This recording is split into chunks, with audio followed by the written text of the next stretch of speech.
সহ হবিগঞ্জে সারা দেশের বিভিন্ন জায়গায় যেখানেই এনসিপির নেতাকর্মীরা ঘোষিত যে পদযাত্রা জুলাই সেটা নিয়ে যাচ্ছে, আপনারা কিন্তু দেখছেন সেখানেই হামলা করছে। এর কারণ হচ্ছে একটা দল এনসিপির উপর এবং জুলাই যোদ্ধাদের উপর হামলা করার জন্য ওত পেতে বসে আছে। কারণ দেখেন, সেই দলের আদর্শই যদি সেটা না হতো, সেই দলের নেতাকর্মীদের প্ল্যানের অংশ যদি সেটা না হতো, তাহলে কিন্তু যারা চিহ্নিতভাবে এই হামলার সাথে জড়িত তাদের বিচার হতো এবং তাদের নিয়ে গণমাধ্যমে প্রতিবেদন আসতো।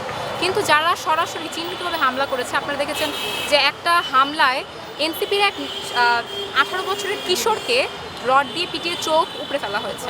তার চোখ অলরেডি অন্ধ হয়ে গেছে অপারেশন করে। তো এইভাবে এত নিকৃষ্ট কার্যক্রমগুলো তো আর প্ল্যান ছাড়া কোনো কিছু হতে পারে না। এবং যেই দলের নেতাকর্মীরা এটা করছে, সেই দল থেকে কিন্তু তাদেরকে বাহবাও দেওয়া হচ্ছে। যেই ছেলের চোখটাকে উপড়ে ফেলা হয়েছে এবং ছাত্রদলের যেই কর্মী এই কাজটা করেছে, এরকম একটা জঘন্য কাজ করেছে, তাকে বিচার তো দূরের কথা, বরং তাকে এই জন্য বাহবা এবং প্রশংসায় মাতানো হচ্ছে বিএনপি থেকে এবং ছাত্রদল থেকে।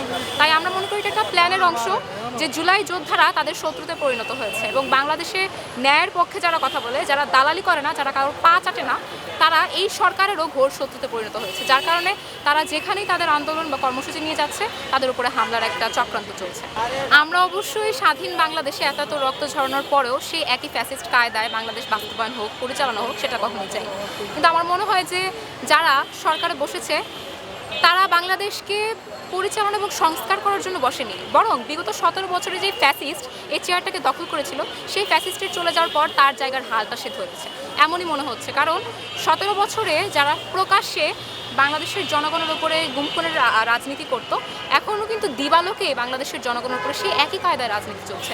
কখনো ডিবি পরিচয় মধ্যরাত থেকে বাড়ি থেকে তুলে নেওয়া হচ্ছে, আবার কখনো প্রকাশ্যে দিবালোকে কোনো অ্যাডভোকেটকে খুন করা হচ্ছে, বা আপনারা দেখতে পাচ্ছেন যে জুলাইয়ের পদযাত্রাগুলোতে হামলা করা হচ্ছে। তাই আমি মনে করি যে তারা রাজনীতি করতে না, বরং ফ্যাসিস্টের হাল ধরতে বাংলাদেশে এসেছে।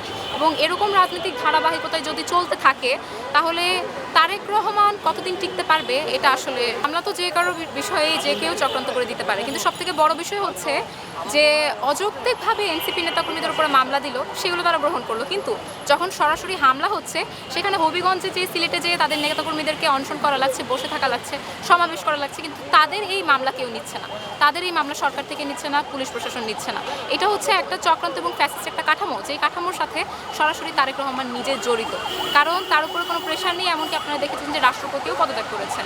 তাহলে আসলে কোন ক্ষেত্রে এবং কার প্রেসক্রিপশনে তারেক রহমান বাংলাদেশের জনগণের উপরে এরকম অতর্কিতভাবে হামলা করতে দিচ্ছে তার এই ছাত্রদল যুবদলকে, সেটাই প্রশ্ন।